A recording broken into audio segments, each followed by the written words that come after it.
Well, it's a day that ends in a Y, and therefore that means that there is drama in the press regarding Ferrari and its motorsports programs. Now, because this particular drama involves IndyCar, we are going to talk about it and much more. So, let's get into it. And I'd like to begin by wishing the Indianapolis Motor Speedway historian Donald Davidson a happy retirement, as he is going to be retiring at the end of the year from his position as the historian of the Indianapolis Motor Speedway.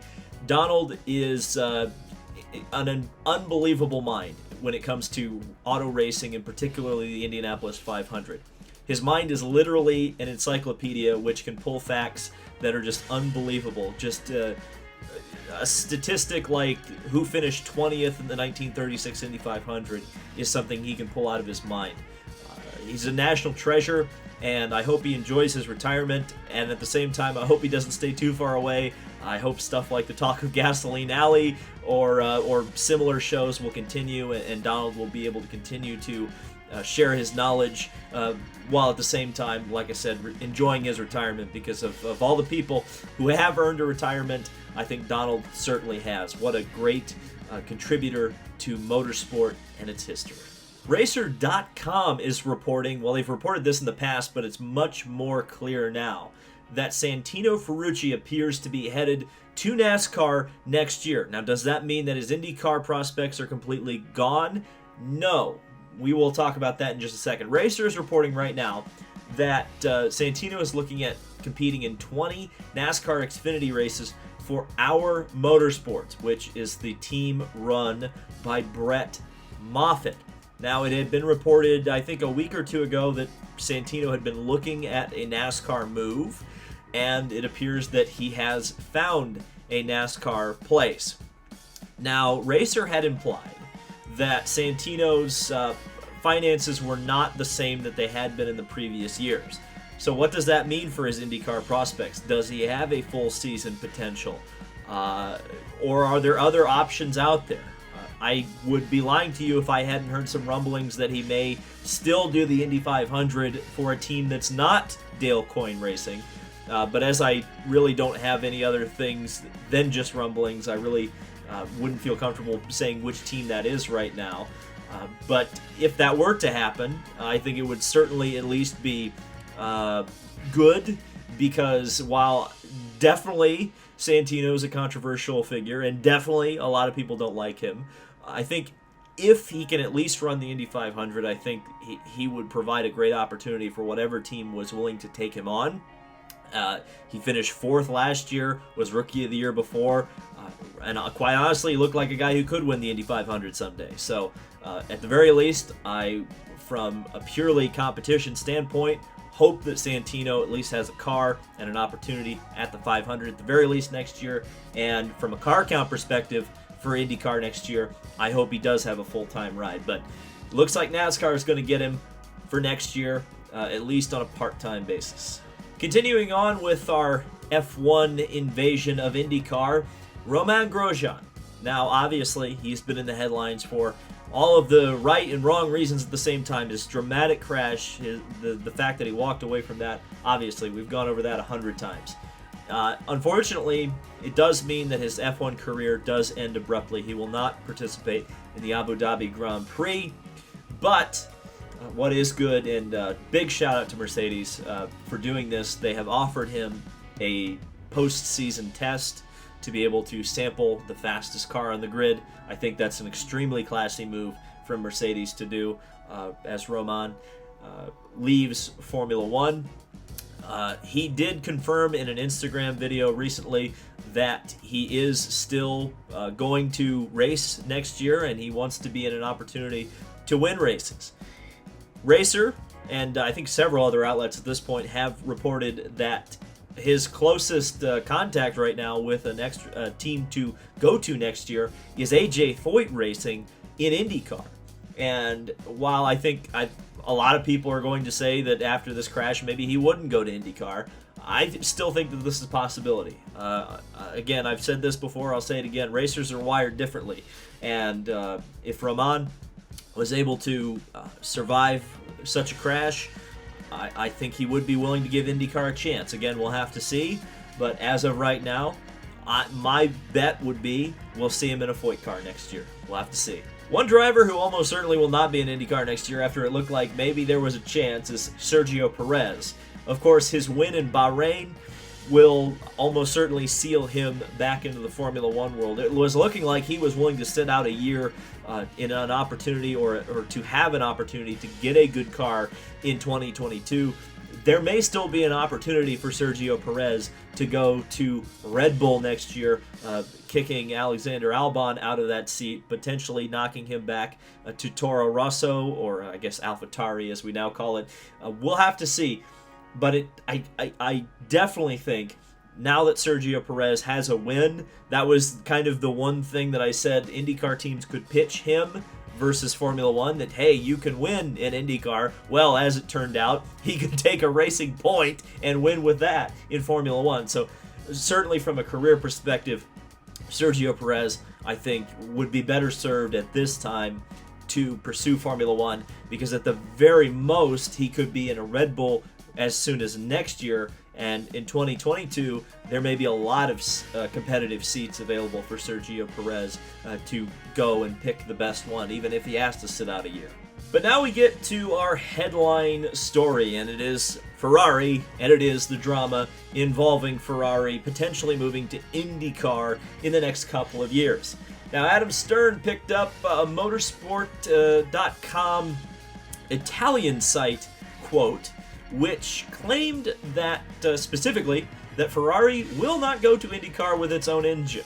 The Scuderia does not want to diversify its activity into other categories, preferring to concentrate its efforts on Formula One. Well, a couple of hours later, actually IndyCar apparently was not going to comment on this, and then they decided that they were going to comment on this because this apparently was an unsubstantiated report. So who knows what the Italian press was doing, but Stern followed up on this by quoting Penske Corporation executive Jonathan Gibson, saying IndyCar officials remain in conversation with Ferrari about joining as an OEM. And this is the specific quote: "Attracting additional OEMs is one of our key strategies, and we will continue to have in-depth conversations with several different companies." So certainly IndyCar feeling the need to come out and actually repute this particular report from the Italian motorsport.com says to me that there is still smoke to this fire at this particular point. The last time Ferrari was on the record, not an off-the-record sort of thing or an unsubstantiated report, was when they talked to the New York Times, I think back in August, and they mentioned specifically that one of their particular goals with IndyCar and a potential IndyCar run would be that they would be in need of a little bit more control over what they were able to produce for their IndyCar. Now, whether that means a chassis, whether that means additional aerodynamic parts, who knows? And who knows if IndyCar would even agree to such demands. So let's talk a little bit more about Ferrari, IndyCar, and the possibilities of them joining the series. And I think we need to go all the way back to the beginning. I'm sorry again for those of you guys who've been subscribed this entire time, but I feel like I need to retread some of this ground here because some people may be clicking on this stuff for the first time and don't really understand why Ferrari is looking at IndyCar. So going back all the way, I think it was just post-pandemic, I think, when we started hearing from Matteo Binotto talking about the future of Ferrari in Formula One. And with the budget cap, which at the time they had not currently agreed to, they have now since agreed to the Formula One budget cap. Binotto had mentioned that there was going to be an issue with Ferrari and keeping their entire workforce employed. They were worried that they weren't going to be able to keep all their employees on for the Formula One program. And there was some rule in Italy, again, I'm not up to date on Italian laws, but apparently there's some law in Italy that you can't fire a certain percentage of your workforce, otherwise something bad happens to your company. So to avoid that, Ferrari was looking to other series. That included World Endurance Championship Hypercars and IndyCar. Now, we haven't heard very much, if anything at all, about Ferrari going to WEC. And it's weird because we've seen so many so many announcements with hypercars and so many programs starting up. Audi is one example. Of course, they're going to LMDH, but ultimately it's to go to Le Mans. And on the IndyCar side of things have been very, very noisy. It seems like that conversation, every time it comes up that Ferrari may go do something else, it's IndyCar. Whether it's a unsubstantiated report from Italy, whether it's Ferrari themselves talking to the New York Times, all of these things, every time this is brought up, IndyCar. And we know for a fact that Roger Penske is personally negotiating with Ferrari here. So from that perspective, I think you've got some serious substance here. And I've said this from the beginning, the fact that Roger Penske is involved with these negotiations makes them significantly more legitimate than many of these things we've heard in the past. I know IndyCar fans, and believe me, I agree with you, have gotten so wary of hearing that, oh, this manufacturer's coming, oh, there's going to be a third manufacturer, blah, blah, blah, blah, blah. I think we do have to treat the Penske Corporation like we should, which is it's a different regime. There are a lot of the same pieces in place as when the Holman George family owned it. But I think the Penske Corporation has a much different reputation in the business world, has much more connections in the greater business world. So from that perspective, I just have always felt, and continue to feel, by the way, this hasn't really affected my opinion. I think this will eventually happen. I think Ferrari will have to reallocate resources. I think they will look at Roger Penske's proposals and accept them. Whether Roger Penske allows them to build their own cars, whether they allow them to have factory teams, I don't know what Ferrari's specific demands could be, because that hasn't become public information. We do know that Ferrari isn't necessarily 100% on board with what IndyCar and their current rules are, and their rules in the future are. But we'll have to wait and see.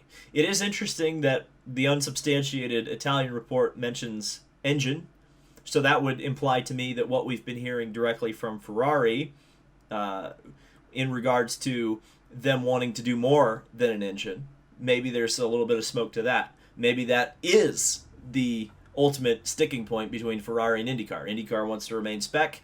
Ferrari would prefer they're not quite as spec. Again, that's speculation until we ultimately hear something from Penske Corporation or Ferrari themselves. But I'm liable to take Penske Corp at their word right now and say that these negotiations are still taking place. Whether they happen or not, who knows? Again, I trust Roger Penske in this particular case that the greatest effort will be put forward to get Ferrari into the series. And if it doesn't work out, it doesn't work out. It won't be for a lack of trying.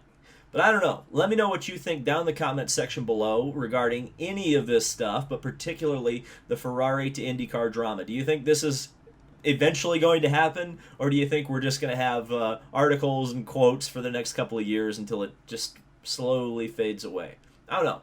Let me know down in the comments. That's what it's for. Thank you guys so much for watching. This is David Land on YouTube. Subscribe for more motorsport content, and I will see you in the next video.